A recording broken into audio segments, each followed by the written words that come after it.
Take a quick second right now and try to mentally map out your family tree. Go on, picture the branches in your head. You probably see your parents, your siblings, maybe your grandparents, aunts, uncles, and a few cousins. It feels like a pretty solid, well-defined group, right? Well, welcome to today's Explainer, where we're going to decode the fascinating, highly complex, and honestly, sometimes mind-bending web of human connection. It seems like such a simple, everyday question. Who exactly do you consider family? But I actually want to challenge your basic assumptions right off the bat here.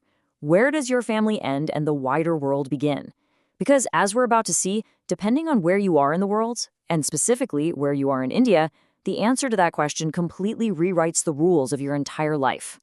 So, here's our roadmap for today. First, we'll cover what is kinship. Then, degrees of connection. Third, kinship in rural India. Fourth, family versus kinship. And finally, we'll look at North versus South India. Let's dive in. Starting with Section 1, what is kinship? The basic organizing principle of society. Think of kinship as the invisible glue that binds all human societies together.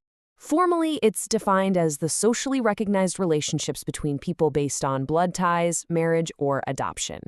But to break that down from academic jargon into everyday terms, these bonds essentially dictate the exact roles society expects us to play.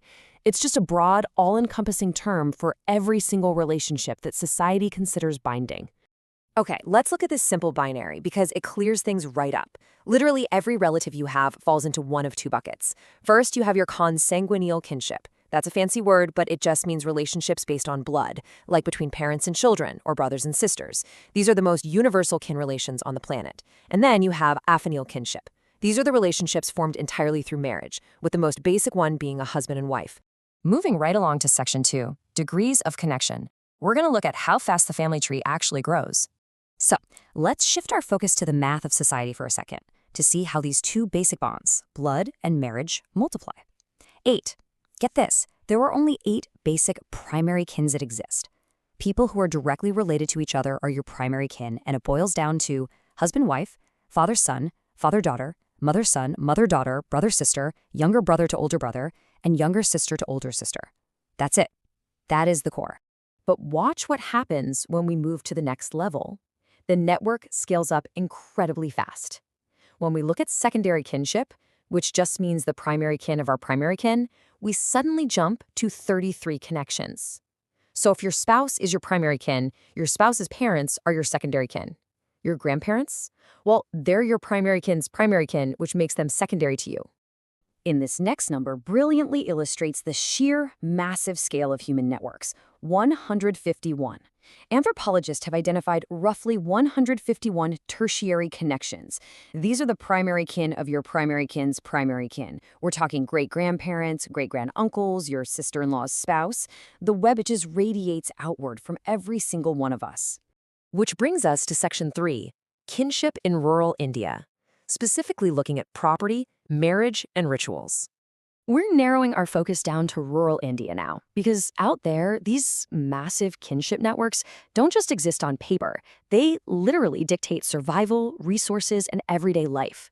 In rural society, land is the absolute prime property, and your economic interest in that land is directly, inextricably tied to your kin. Now, this isn't totally frozen in time. Modern movements are actively changing these ancient rules, especially with women increasingly demanding and getting an equal share of ancestral property. But historically, kinship is everything. It dictates strict rules like village exogamy, which means you generally have to marry outside your own village, and even determines who gets political and social favoritism. What's really fascinating is viewing these roles through a hypothetical life cycle. It vividly shows how specific relatives have inescapable, highly structured duties. Like during a naming ceremony, it's specifically the father's sister who has the privilege and the duty to name the newborn. At a marriage, the mother's brother absolutely must perform certain vital rituals. And in death, close kinsmen are obligated to observe mourning for about 11 to 14 days. You see, these aren't just polite, nice-to-have traditions. They are hard-coded societal obligations. To navigate all this, you really have to understand the boundaries, and that brings us to the concept of the gotra. A gotra is essentially a grouping. People bearing the same gotra are considered to be descended from the exact same ancestor. Because of this, gotra acts as a massive invisible boundary line.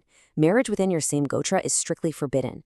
It's a taxonomic system used very specifically to classify people into eligible and ineligible spouses.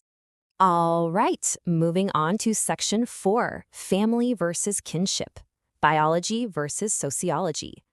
Get ready, because this is where things get a little mind-bending. Sometimes biological facts completely clash with sociological rules. Check out this amazing anomaly from the source material. The Thottokuki tribe in Assam uses one single term, hepu, to denote a man's relationship with his mother's father, his mother's brother, and his mother's brother's son. Just think about that.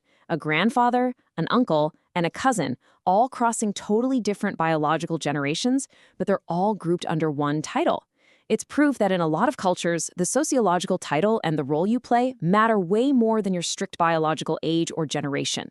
Anthropologists Indon and Nicholas pointed out a really brilliant difference in cultural values here. Western culture tends to be highly dualistic. It separates natural substance, meaning blood, from a code for conduct. Think about how Westerners draw this sharp, distinct line between blood relatives and in-laws. Indian culture, on the other hand, is largely monistic. Relatives are bound by both substance and a code for conduct. The distinction between blood kin and a final kin is often so beautifully blurred in Indian society that your in-laws literally become your own people, fully integrated into one unified code for conduct. Now, let's get into Section 5, North versus South India, a fundamental divide. So we've established how encompassing Indian kinship is, but we absolutely cannot speak of a uniform kinship pattern for the whole country. There is a stark geographical divide in how alliances are forged. The anthropologist David Mandelbaum highlights this brilliant dichotomy. North India tends to be centrifugal. Think of a centrifuge spinning outward. They marry outside to ally two completely different, separate sets of kin. South India, however, is centripetal, pulling inward. Families down there marry inside their existing circles to strengthen the kin ties they already have. Let's look at the North Indian strategy first. Up north, families use marriage as a strategic tool for diplomacy and expansion. Village exogamy is highly common. You are expected to look outside your territory. A prospective match is viewed as an opportunity to aggressively expand your geographic and social footprint. And because they're allying with completely separate groups, the affines, the in-laws, are traditionally kept at a much more formal, respectful distance. Now, contrast that entirely with the Dravidian structure of the South. Here, keeping ties close and cooperative is the ultimate goal. There is almost no territorial exogamy. Instead of keeping a formal distance, affines cooperate heavily and are deeply involved in each other's daily affairs. The system actually promotes marriages between cross-cousins, ensuring that wealth, alliances, and social harmony remain tightly knit within the already expanded family. There's this striking quote by analyst Nur Yalman that perfectly summarizes the core logic behind the South Indian preference for cross-cousin marriage. He says, "Brother and sister must be separated, but their offspring must also be united." It's just a beautiful, cyclical way of viewing family, ensuring that the bonds of one generation are resecured and strengthened in the next. But as we wrap up this explainer, it's absolutely vital to remember that this entire system isn't static. It's a living, breathing code.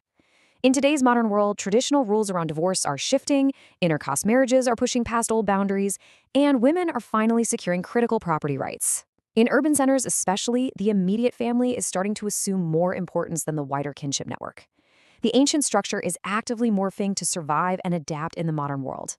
So, I want to leave you with this final thought. As these traditional boundaries continue to fade, as our cities grow, as modern laws override ancient customs, and as our networks become digital just as much as they are physical, what new code for conduct is going to define your future family tree? What bonds will you choose to honor, and what brand new traditions will you create?